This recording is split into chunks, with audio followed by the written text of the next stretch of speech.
وَلَقَدْ يَسَّرْنَا الْقُرْآنَ لِلذِّكْرِ فَهَلْ مِن مُّدَّكِرٍ۔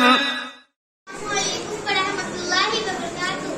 میں ماہرہ شکیل بنت محمد علی انٹیلیجنس پبلک اسکول کی درجہ دوم کی طالبہ ہوں۔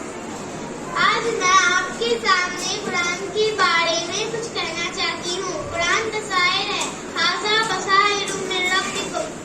سورۃ الاعراف آیت نمبر 203 میں اللہ تعالیٰ فرماتا ہے، یہ بصیرت کی روشنیاں ہیں تمہاری رب کی طرف سے۔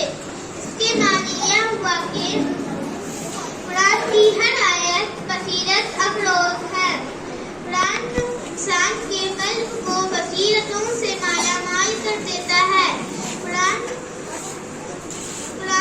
کی آیتوں کو دل میں بسا لینے والا زندگی کے ہر موقع پر بصیرت سے کام لیتا ہے۔ تو آئیے قرآن سے رشتہ جوڑیں، قرآن پڑھیں، قرآن سمجھ کر پڑھیں